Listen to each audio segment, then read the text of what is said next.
नमस्कार, मैं हूं डॉक्टर सरिता स्वामी, असिस्टेंट प्रोफेसर, गवर्नमेंट डूंगर कॉलेज बीकानेर।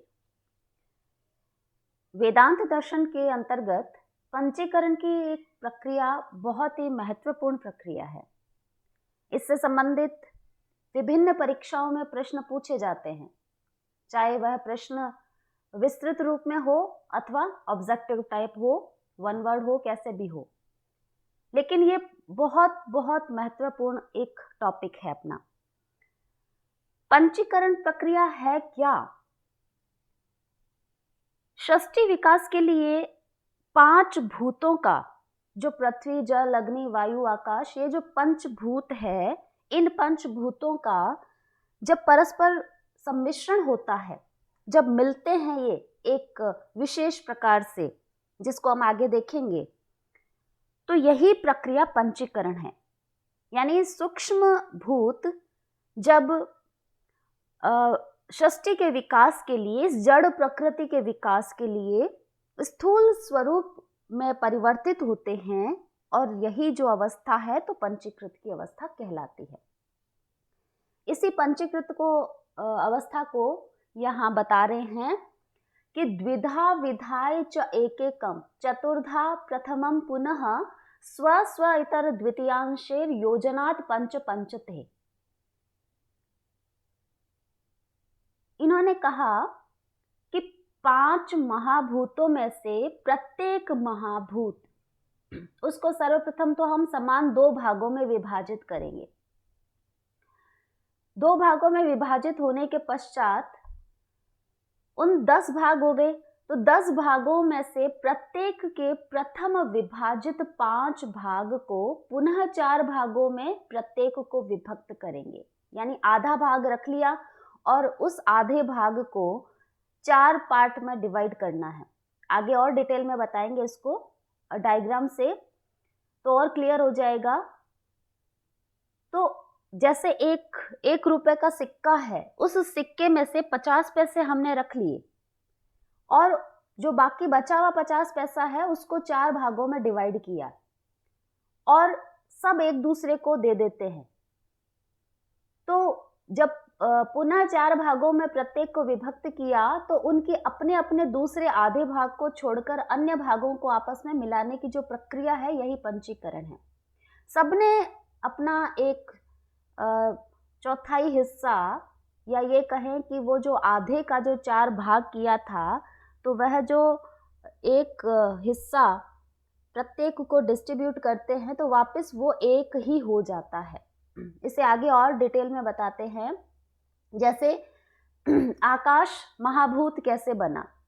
आकाश में आधा हिस्सा तो आकाश का स्वयं का है, उसमें 1/8 वायु का हिस्सा है, 1/8 अग्नि का है, उसी प्रकार 1/8 जल का है और 1/8 पृथ्वी का है। यानी जब 5 महाभूत परस्पर इस क्वांटिटी के हिसाब से मिलते हैं, तभी वह महाभूत के रूप में, स्थूल भूत के रूप में हमें वहाँ सृष्टि के विकास हेतु आगे प्रक्रियागत होते हुए दिखाई देते हैं। इसी प्रकार वायु में भी स्वयं का वायु का हिस्सा अधिक है, आधा हिस्सा है, बाकी ये जो आकाश, अग्नि, जल और पृथ्वी का भी उसमें हिस्सा है। अग्नि में भी इसी प्रकार से आधा हिस्सा स्वयं का अग्नि का और अन्य हिस्से आकाश, वायु, जल और पृथ्वी के। और जल जो महाभूत है उसमें जल का हिस्सा अधिक है, अन्य हिस्से उसी हिसाब से मिले हुए हैं। पृथ्वी में भी आधा हिस्सा पृथ्वी का स्वयं का है और अधिक हिस्सा होने के कारण ही वह पृथ्वी तत्व हुआ, और जो थोड़ी थोड़ी मात्रा में अन्य हिस्से भी उनके पास है। तो इस प्रकार से इसको हम और अधिक आगे डायग्राम के माध्यम से समझते हैं। जैसे आकाश महाभूत बना, आकाश में पंचीकरण की प्रक्रिया हुई, तो आकाश को जैसे मैंने एक डायग्राम दिया है, एक सिक्के का रूप दिया है, तो इस सिक्के में देखिए आधा हिस्सा पूरा आकाश का है, उसके पश्चात 1/8 वायु का हिस्सा भी है, 1/8 अग्नि का है, 1/8 जल है और 1/8 पृथ्वी है। तो इस प्रकार से 5 महाभूत एक महाभूत में जब मिल जाते हैं, इस सम्मिश्रण के हिसाब से, तब वह स्थूल भूत कहलाता है और तभी वह आगे की प्रक्रिया करने हेतु कार्यरत होता है। इसी प्रकार हम देखें दूसरे महाभूत को, यदि वायु को हम देखते हैं तो वायु में भी आधा हिस्सा वायु का है और उसके पश्चात अन्य हिस्से देखिए, आकाश, अग्नि, जल और पृथ्वी, ये 1/8 ये सारे अन्य महाभूतों के इसमें मिले हुए हैं। जब अन्य हिस्से मिल गए तभी वह कार्य करने में सक्षम हुआ है। इसी प्रकार अग्नि को हम देखते हैं तो अग्नि में भी आधा हिस्सा स्वयं अग्नि का है और आकाश, वायु, जल और पृथ्वी इनके 1/8 हिस्से हैं। तो इस प्रक्रिया के हिसाब से जब मिलते हैं तभी वह अग्नि स्थूल महाभूत के अंतर्गत आती है।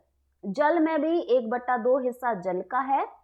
आकाश का, अग्नि का, वायु का और पृथ्वी का, इन 4 महाभूतों के भी इसमें हिस्से दिख रहे हैं हमें, इसलिए यह जल तत्व है। तो इस प्रकार से जो सभी महाभूतों को हम देखें, पृथ्वी को भी देखें तो पृथ्वी में ज़्यादा हिस्सा पृथ्वी का हो गया आधा और आकाश, अग्नि, वायु और जल भी इसमें सम्मिलित दिखाई दे रहे हैं। तो वेदांत सार में कहने का तात्पर्य यही है कि ये जो स्थूल भूत, स्थूल कब बनते हैं? जब तक इनमें ये मिलते नहीं है हिस्से, पूरा अगर पृथ्वी का हिस्सा हुआ तो वह सूक्ष्म भूत कहलाएंगे और वह सूक्ष्म शरीर का निर्माण करेंगे।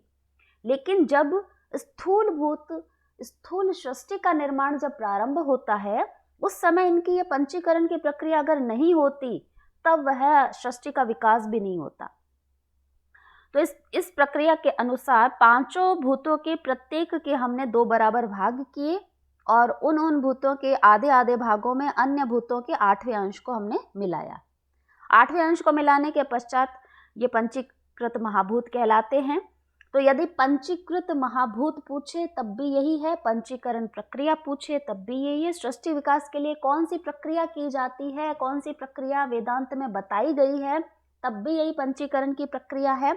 प्रश्न किसी भी प्रकार से पूछे जा सकते हैं।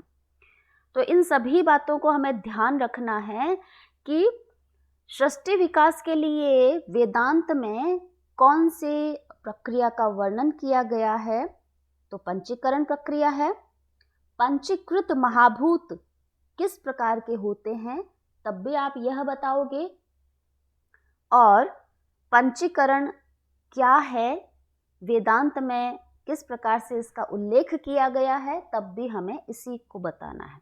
यानी प्रश्न को घुमा फिरा के कैसे भी यदि पूछा जाए तभी भी हमें सृष्टि विकास के लिए पंचीकरण की ये प्रक्रिया हुई है। स्थूल महाभूतों के विषय में पूछे कि स्थूल महाभूत क्या है, कैसे हैं, तब भी यही है, क्योंकि जब तक पंचीकरण की प्रक्रिया नहीं होती वो सूक्ष्म भूत ही कहलाते हैं। अपंचीकृत भूत है वो सूक्ष्म स्वरूप में होते हैं। तो जड़ प्रकृति यानी माया जब स्थूल स्वरूप प्राप्त करती है, उसका रीजन, उसके मूल में यही पंचीकरण की प्रक्रिया है और इसी पंचीकरण की प्रक्रिया के कारण ही जो महाभूत है वह आगे के सृष्टि के विकास को प्रारंभ करते हैं। तो इस प्रकार मेरे हिसाब से आपको इस पंचीकरण की प्रक्रिया समझ आ गई होगी। फिर भी यदि कोई आपकी क्वेरी है तो आप कमेंट बॉक्स में लिख सकते हैं और अन्य महत्वपूर्ण बिंदुओं पर हम आगे और चर्चा करेंगे। तब तक के लिए धन्यवाद।